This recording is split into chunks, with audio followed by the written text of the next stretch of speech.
So now guys, we're going at the flower dome, and before that, makikita nyo tong napakagandang design ng architecture of this building. Magpipicture-picture muna ako dito kasi ang ganda ng view guys. Labas ng cloud forest. Yan. So in taking my pictures, I have this Ulanzi tripod. This is not a sponsored video, but I just want to share with you guys. Kasi nga wala pa nga akong subscriber, kaya subscribe na kayo guys. Yun, wala tayong mga sponsor pa. Sana in the future magkaroon din tayo ng sponsors. Ayan.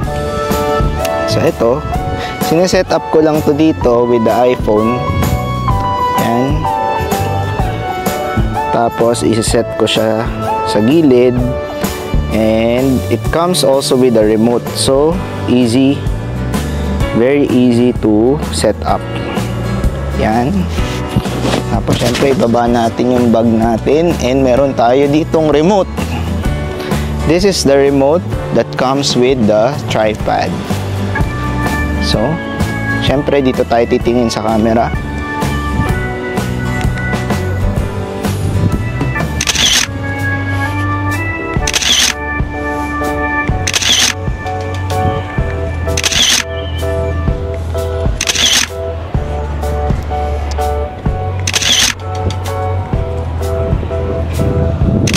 Yan. Tingnan natin kung maganda ang picture.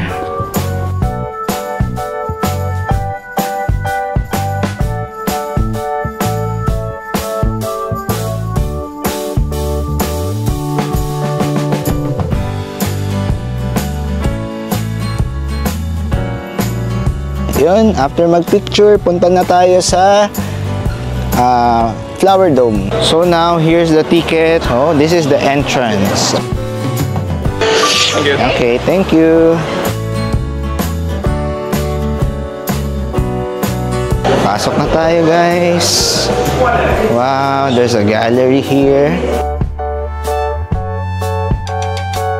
When you enter the place, there's an automatic door, and boom, this is the flower dome. So there are varieties of flowers here that we can enjoy to see. Yan, ang gaganda. Yan, may pahingahan din doon sa gitna, pwede kayong umupo. And dito, perfect for picture taking. Yan, smile. You can see, oh, the view is so good also here. Relaxing, there are balloons. Ganito lang dito. Malamig guys. Around 20 plus degrees Celsius ang weather or ang temperature here in Flower Dome. And ganyan lang naman ang Flower Dome is most likely same with the cloud forest. Yan, hinga ka lang malalim dito guys. Linisin natin ang lungs natin. So there's a wedding pictures taking. Yan.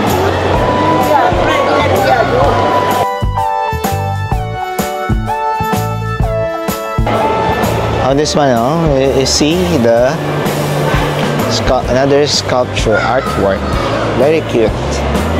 Yan. So colorful. Eh? Oh, ang bango dito guys. Pag na-try nyo, mas mabango pa dito kaysa sa cloud forest. So what I can say about this place is that the smell is so good. Imagine, ang daming bulaklak, lahat yan malalanghap mo yung amoy. Diba? Kaya pala gustong-gusto ng mga bubuyog ang mga flowers because of their smell. See? Oh, look at this tree. It's white flower. There are lots of pathways and gateways here na pwede kayo mag-picture. Yan. Lots of trees at the center. I think this is the resting place of the flower dome. See, the uncles and aunties are resting and there are picture takings.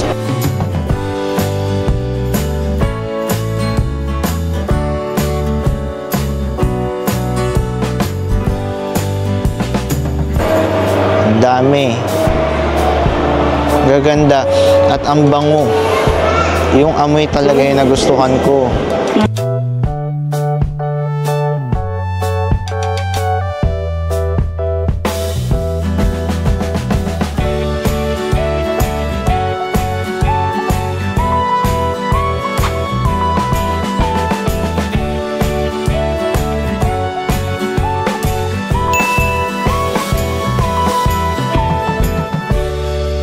Also see here, go to the main attraction.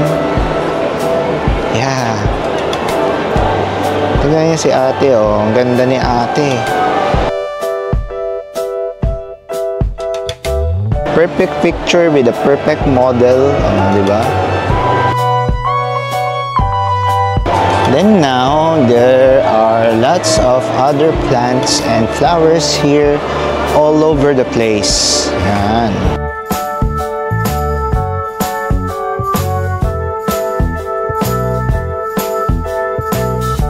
Then there's a dragon at the second floor. Yeah. Just always remember that those are pretty flowers. Please don't touch them. Just look and smell. White flowers. Wow, this one, oh, bouquet of flower.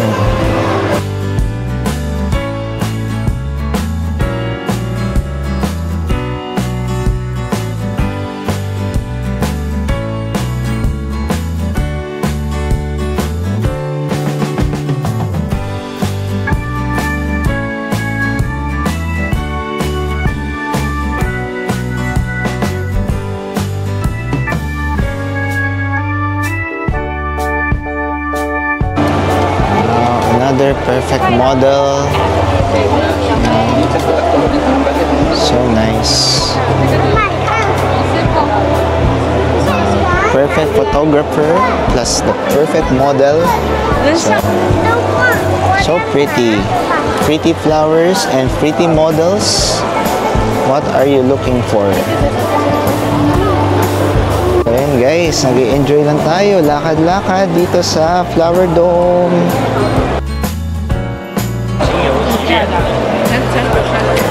Wow, this one. Bango. Imagine, seems like you're in a paradise. This is just like in a dream. But I'm in reality. Just appreciate all those flowers that blooms. And yeah. And may santan. I don't know if this is santan. Yeah. There are design, aesthetic. This is so aesthetic. Lots of tourists even on weekdays.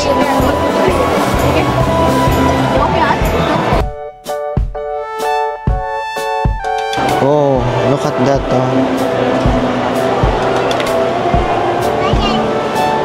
Guys, relax, relax. Yan, perfect for magjowa. Okay. Here at the center, makikita nyo, ang daming flowers pa rin. Ang ganda ng flower na to.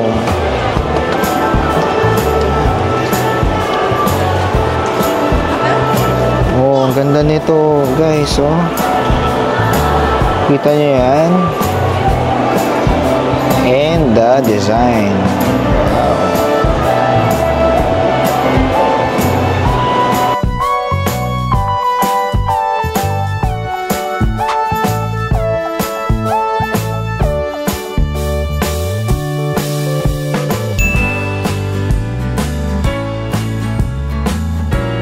Imagine, itong place na to, dinadayo ng iba't ibang lahi.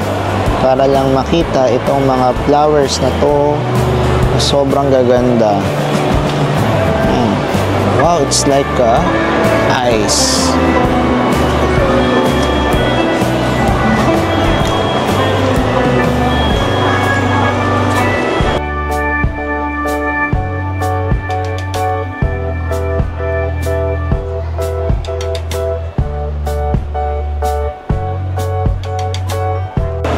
Like a paradise of flowers. Ayan guys, kung makikita nyo, ang gaganda ng cactus na to. It's my first time to see these kinds of cactus. Also, this one, very small. This cactus have flowers also. Yeah. They bloom as well. Oh, look at this cactus guys. Comment down below, what kind of cactus is this? Oh, ang gaganda. Oh, it's like you're at the desert.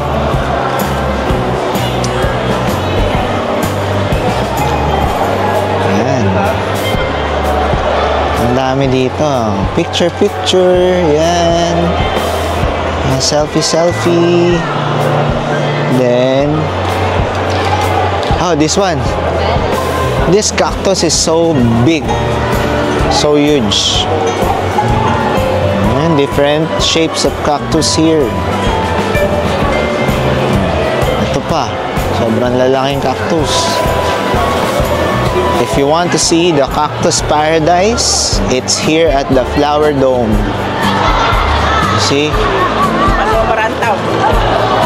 Ang dami. Ito pa. Sobrang daming cactus dito.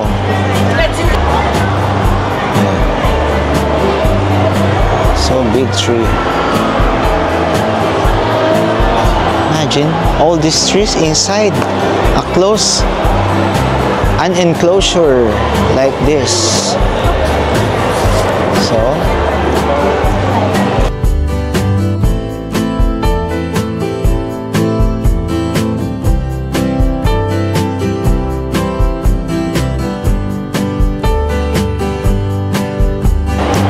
one. Big. So big. Kung makikita nyo yung cactus, tignan nyo, may mga support sila para hindi sila tumumba.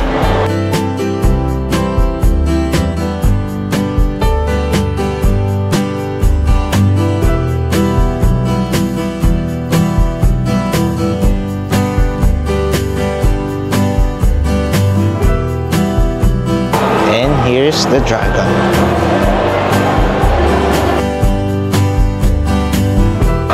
See how people enjoy their life here in Singapore with these kinds of infrastructures. Sana meron din po ito sa Pinas. Ano lang guys. Kaganda dito.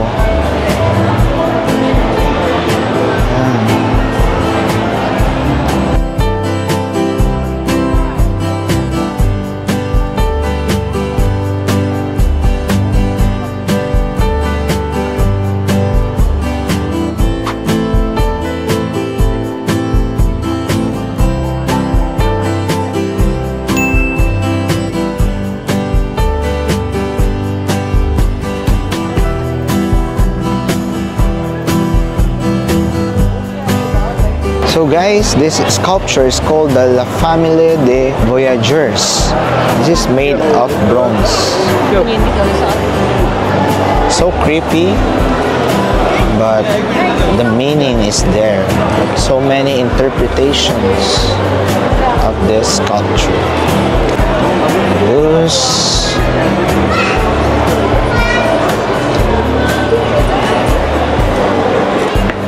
Marina Bay Sands.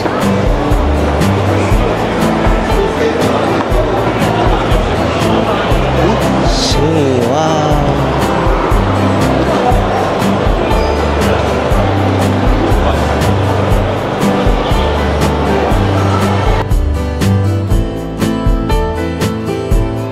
Look at this.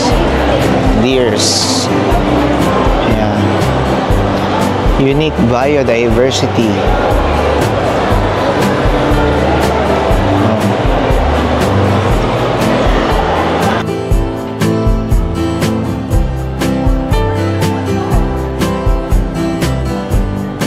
ayun guys, so sana na-enjoy nyo po yung paggala natin here at the Flower Dome. And yun, na-relax ako. Na-enjoy ko yung smell ng flowers. And what? I couldn't ask for more guys. This is perfect getaway sa mga gustong mag-relax sa buhay nila at gustong magpahinga sa trabaho. Yan, maglakad-lakad kayo dito and enjoy nyo yung thousands of flowers and trees all over the place here at the Flower Dome here in Singapore, Bayfront, Singapore. Punta lang kayo guys. Yeah, I guess this will be the end of our vlog, and for me it's 5 out of 5, still 5 out of 5. I'm still amazed of this wonderful creation.